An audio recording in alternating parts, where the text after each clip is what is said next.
about them over the last year, about how they can probably do more harm than good if they're not done right. So I think it's a good time to look at perhaps why that might be and where we can still go with biofuels and make them sustainable. So this is where I come from. It's a brand new institute in Imperial College called the Porter Institute. And the idea is that you're only going to get it right with biofuels if you look across the whole chain. So we have people who work on agriculture, and we've got people who work on engines, and then we've got everything in between as well. So the idea is, if you can make it work across that whole chain, and you can measure with correctly calibrated metrics of sustainability across that whole chain, then perhaps you've got a fighting chance. And that's really what we're trying to do. The concept of first generation and second generation is again something that people argue about a lot. The most commonly accepted definition is that first generation biofuel uses a feedstock that you could in principle use as a food, whereas the second generation one would use a feedstock that you consider to be an agricultural residue or a dedicated energy crop or perhaps a waste product from an urban environment and so on. So what I've got here is just a very outline classification of some of the fuels, because again, when we talk about second generation biofuels, people often think particularly cellulosic ethanol, which is the sort of perhaps the headline fuel. But of course there are other ones. So we've heard today about synthetic diesel through thermal and chemical processing, and of course making it from natural gas from coal or from biomass. The back end of the process is very similar. You make synthetic gasoline. Hydrogen, we've heard about a lot today. There are thermal and biological routes to get there. So that's just a sort of quick classification. What becomes very complicated is when you start to look at bioenergy pathways. So if you look at this diagram, it's probably not very clear, but it shows you sources of biomass, so arboricultural, forestry and agriculture, three main sources of biomass. And these are all the things you could potentially do with biomass to get useful energy products. And what I've sketched through here are some pathways through which we can get liquid fuels. So we can end up with gasification and synthesis to make hydrocarbons. We can go through pyrolysis and liquefaction, again to produce kinds of hydrocarbons, or we can go through biological routes to produce mainly ethanol, but potentially other alcohols as well. So it's a complex system, and one of the big questions is that the best use for biomass? Because you could use it for heat and power, you could use it for materials as well, chemicals. And that's clearly one of the questions that needs to be asked. There's no question, on the other hand, that transport fuel demand is going to grow over the next 20 years, one way or another, and perhaps biomass and bioprocessing has a role to play there. So some of my colleagues have done some calculations just to look at the scale of the problem, because this is one of the big debates, is can biofuels ever contribute anything more than a tiny fraction of transport fuel? So they've done a very careful assessment of arable land available globally and what's expected in terms of energy. And they have found that in principle, you could actually meet present motor fuel demand using between 8 and 20%, depending on the assumptions of world arable land resource. Okay, there's a bigger question of whether that's what we want to dedicate world arable land resource to, but in terms of the scale, and leaving aside all sorts of logistical complications, in principle, biofuels could contribute a very large fraction of liquid transport fuels. I'm here to talk about second generation fuels. So these are now fuels which are made from non-agricultural crops. And there's a lot of research, particularly in an institute called Rothamsted Research and Research Institute of the UK Research Councils, looking at bioenergy crops. And they've come up with some clear arguments as to why you really don't want to go down the path of corn to ethanol or wheat to ethanol, other than looking at those as transition technologies to get ethanol as an established fuel. In the long run, you want to look at dedicated energy crops. And I think one of the most interesting things, not on this slide, which is that we've spent thousands of years going through the agricultural revolution and now going through the biotech revolution on optimizing crops for food yield, we've not really put that amount of science into optimizing crops for biomass or bioenergy.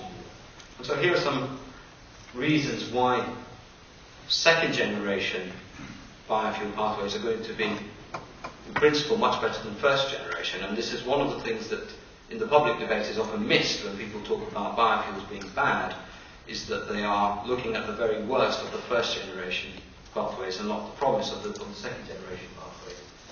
And you know, all of these are pretty obvious in terms of what they mean. This is clearly one that's been debated, and people talk about wheat prices. Some people have done an analysis on wheat price, and it isn't really to do with wheat going into the fuel chain. That's only a minuscule amount of wheat. It's actually supply problems and weather problems and that. Obviously, what it does show is it does show you what could happen if wheat became diverted in a big way to the fuel pathway, which it isn't. Another important thing is to look at carbon, because the key issue behind liquid transportation fuels is carbon. And even in the midterm, even hydrogen is going to come some way through carbon being used in some sort of reforming or chemical conversion. So one of the analyses BP have done, because they're setting up a very big biofuels institute, is looking at sort of carbon turnover, if you like. And what this is showing is showing production of or consumption of carbon. So this is sort of carbon turning over per annum, gasoline and diesel. This is fossil, this includes coal, that's why it's so big. You can see natural gas and so on. These are some typical agricultural crops. So this is how much carbon is produced in the production of those agricultural crops, because it's not really produced, it's absorbed and grown. And the key point of this slide is that biomass captures, if we take biomass as a whole, in principle, in terms of how much could be grown, there's a huge potential for capturing carbon and then, of course, using it as fuel or for materials. So, again, in terms of the scale, it's of the same order of magnitude in principle as things like coal and natural gas. How about performance in terms of greenhouse gas well-to-wheel emissions, for example? Here, of course, biofuels are substituting more or less directly for other fuels, so we don't need to get into the debate of distance. Energy is a good enough metric because it's being used in the internal combustion engine. These are some calculations done by my colleagues on well-to-wheel emissions. So here we've got fossil fuels, and here we've got different biofuel chains. So this is cereal ethanol, marginally better. We've got sugar beet and straw ethanol. Again, sort of similar. You can see big variations. And these are some of the ways. So wood hydrogen, wood ethanol through a hydrolysis and biotechnological route, wood methanol through gasification process. This is waste oil and hydrogen through wind, so renewable hydrogen. There's a life cycle there which is to do with the production of the machinery and the transmission of the electricity and so on. So it's not zero, but it's very small. So you can see that in principle these second generation fuels would have a big role to play in reducing carbon dioxide per unit distance traveled or unit energy.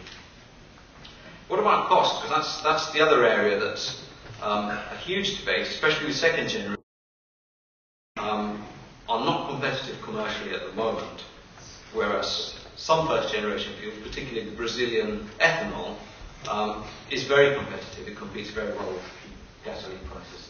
So here what we can see are sort of petroleum product prices, and here we can see different second generation fuel chains and first generation fuel chains and their potential prices. So these are, dark blue are today's prices. So this is ethanol from sugarcane, that's the Brazilian fuel chain. Producers are producing ethanol at a price which is very competitive compared to petroleum, and that's why the flex fuel vehicles are really taking off in Brazil, because the cost of the pump is quite attractive. If we look at some more sophisticated or perhaps lignocellulose cellulose, this chain, these are the current prices that demonstration projects have shown, but it's a very early technology, And a lot of calculations have been done to show that the long-term price is going to be competitive with gasoline or diesel, with petroleum products. And these are the biofuel chains. So these are biofuels from animal fats, biodiesel from vegetable oils, and FT-derived diesels from biomass. These are some calculations that people have done. So again, broadly, if the R&D is done and manufacturing is done at the scales at which you can see economies of scale, you would expect to see competitive pricing. How can we make ethanol, which is the fuel that people talk about a lot? This is really where we can start to see this issue of first and second generation. So the normal process is, if you start with sugar, you can ferment it, separate it, you get ethanol. If you start with starchy crops, you have to hydrolyze them. That's a well understood process. Ferment the sugars and produce ethanol. But the second generation fuels, things that we can't eat, are lignocellulosic crops by and large, or lignocellulosic residues. Then you need pre-treatment, hydrolysis, fermentation, separation. So the plants are more complicated, the process plants, and the processes are not as well understood. To move things forward, a lot of international projects have started. So this is just a very quick overview. You can see that they're mainly in Spain, Sweden, USA, Japan, Canada, but none in the UK, which ties in with some of the discussion we had earlier. This is our particular vision, which is a flexible biorefinery, the idea being that it can take lots of different raw materials and make a variety of products by being modular. That way we don't have to hedge our bet on one product in particular. And we might find that actually the biorefinery is much better for making chemicals than making fuel, or making biomaterials rather than making fuel. And in the long run we can see that you could take some of the pre-processing steps and move them out to the farm or the field. And this just shows you might have biological processes, thermal processes, chemical processes. Some biomass might go straight through thermal processing, some might go through biological processing. And you can do things like produce biochar, which is a way of sequestering carbon, because once it's in that form, it's very stable. You can try to sequester the carbon dioxide from the process, whether it's a fermentation process or chemical composer process, physically through algal bioreactors, or through something called FACE, which is free air carbon dioxide enrichment. So essentially a series of pipes you put in the field where you grow the biomass. Studies in Italy and other places have shown that you get yield improvements in things like poplar.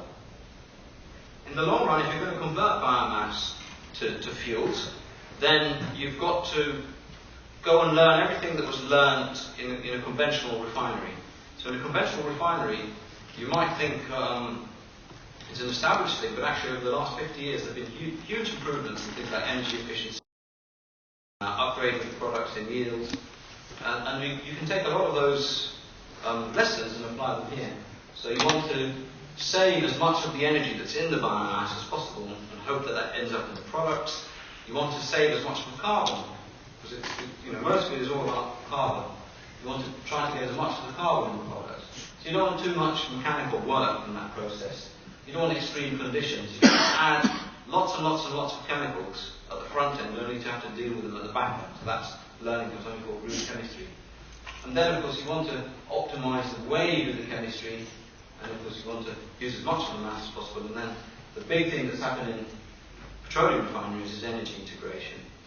So they make as much use of different types of waste heat as possible.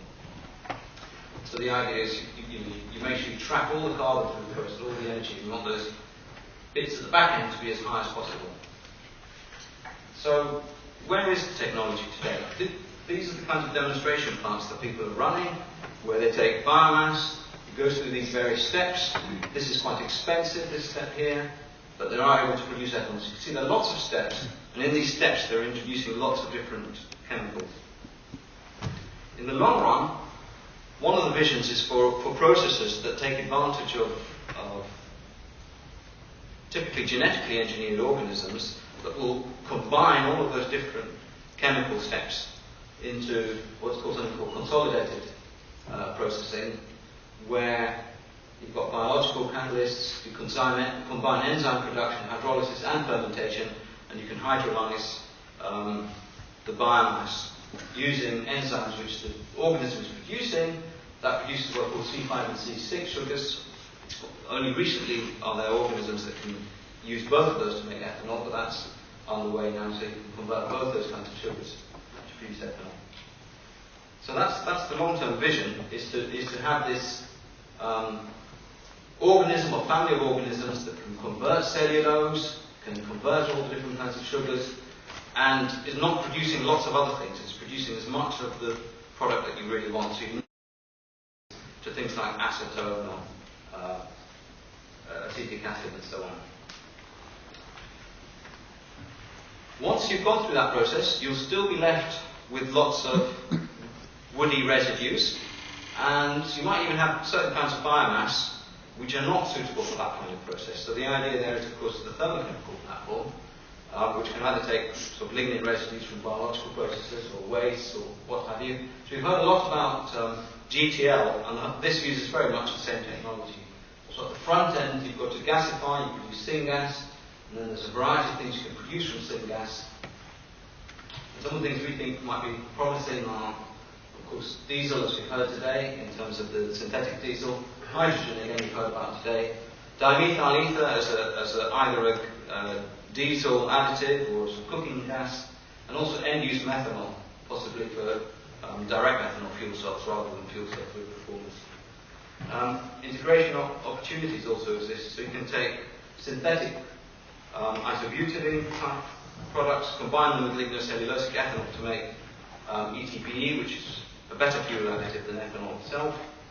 We can take, if you like, sustainable methanol, combine that with fatty acids to produce methyl esters. There are now some organisms people are researching which will produce fatty acids from lignocellulose rather than using vegetable oils. In the long run, we would expect to see a whole new type of chemistry coming about, which is based on using biomass and directly converting it to products that we're interested in. There are issues, but the timing is not very long term, and that a lot of advances happening all over the world. So there's a lot of issues around the biological processing, which is mainly about engineering the strains to be cellulolytic, in other words, to break down cellulose, and xylanolytic, which means converting C5 sugars into ethanol. And people are talking about that being viable in 3 to 5 years. Some other things, at the front end of the process, how do you get biomass into a form that you can actually process it in a fermenter? Okay, so if you think of wood like this, you can't just throw it into the fermenter, you've got to do some sort of treatment on it. You have to sort of break it up to make it amenable for things like the microbes to work on it. So there's a variety of processes people are working on, and steam explosion and ammonia look much more promising. One last thing to talk about is we've got the process side. As I said, when we look at energy crops, we haven't done much work on them. What we have seen is that we've been able to improve yields from about 6 or 7 tons per hectare to about 12 through fairly conventional improvements in agronomical practices. And we can see that carrying on using traditional breeding and selection. If we start to bring in some sort of genetic information, then you can use enhanced breeding using molecular markers. That's still not in any way expected to be challenging. It's just work that can be done. So we'd expect to see those kinds of yield improvements. Novel gene discovery and perhaps ability to modify genes, again, that might be a bit more complicated. But we can see huge increases in yields as well. So again, this question of where is it going to be grown? The one side that we won't need as much land to grow the biomass. The other side is that this breeding and genetic discovery will also be looking at things like resilience and the ability to design and grow products in degraded or marginal land, which wouldn't in any case be used for food production. So you could start to get away from the issue of food versus fuel. The other thing you can do is start to design food plants such that you can take the non-food component of the crop and use that for fuel. And again, you get away from the food versus fuel debate. So in summary, second generation fuels is an area of huge and growing research in the world. You know, BP, as you might have heard, recently announced a $500 million institute which will be based in California, looking at exactly this, and the United States Department of Energy spending hundreds of millions of dollars. Even here in the UK, the DBSRC is going to set up a research centre in this area. The big challenges are in, of course, growing the biomass and finding sustainable ways of doing that, but in processing, it's very much in preserving the energy in the carbon. So you want to see that ending up in the fuel. And of course that must be done not in a very exotic way. So when people talk about green chemistry and that they've applied it to pharmaceuticals, that's great. But here we're talking about commodity products, so we need large-scale, robust, cheap processing. And of course that doesn't sit very well with things like enzymes and biological organisms and so on, so a bit of research to be done there. And really the way it needs to work is a very interdisciplinary way, especially when we start to think about, is it really sustainable? Well, then we've got to look at the whole system. And one area that I've increasingly discussed is the fact that through related places like the USA, probably China, maybe India, we'll be looking at coal to liquids. And the question then is, can you piggyback biomass on that to get the economy of scale on the process side? So we have to work out how coal to liquid works best when it's at a huge scale. And if you think about the challenge of supplying biomass to plants on that scale, it's probably simpler to think that way, of course, then you need to think about the carbon side of it. Thanks very much for your attention.